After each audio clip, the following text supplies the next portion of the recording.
The beauty of the rapture of the church is that we are the bride of Christ. And he made a promise to his bride.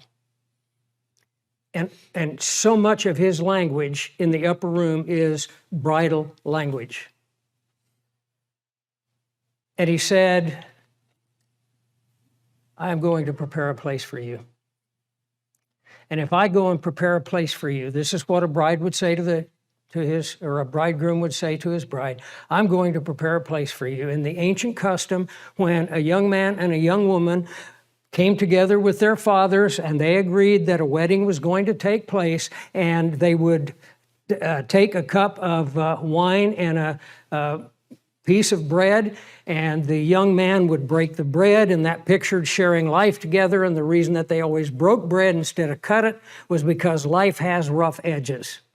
And so he broke the bread, and he would take a piece and he would offer a piece to the young lady, and she would take the piece, and that was her partial consideration that she might marry him.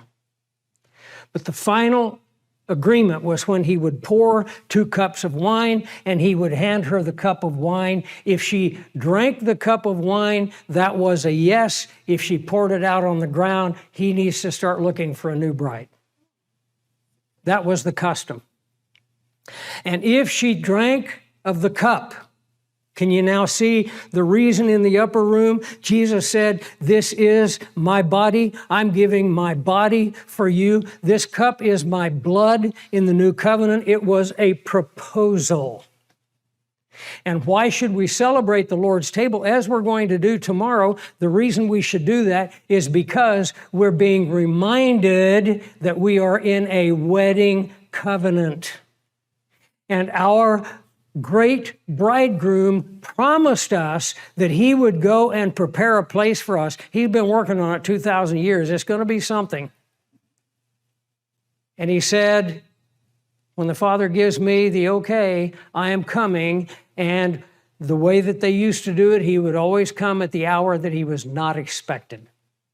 The young bridegroom and his friends would all come in the middle of the night, 2 o'clock, 3 o'clock in the morning. The bride was supposed to have her trousseau or her bride chest or hope chest, whatever you want. She was to have everything packed, and she had to be ready, because when she heard the shout, he would come from here, she would run out the door, they would meet together, he would go back, she would go back with him to the house that he had prepared, and that's where the wedding took place. Do you know what the first thing is going to be in the kingdom of Jesus Christ? A wedding supper, and we're going to be there. Beautiful picture. Are you ready? Let me leave you with this thought. In Revelation 19, I believe, John looks at the bride and he sees her adorned in glory. You know what he says? Her robe is the righteous acts of the saints.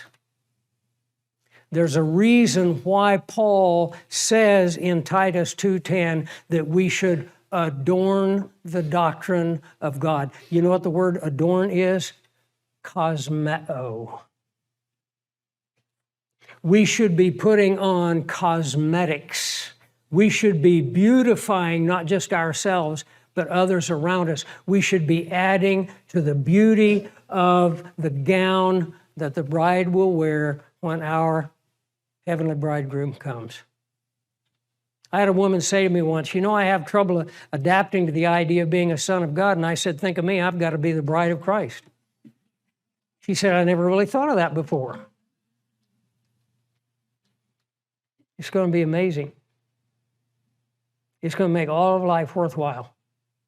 But you know what? Once it happens, we don't have any chance to improve on anything. Let's do it today.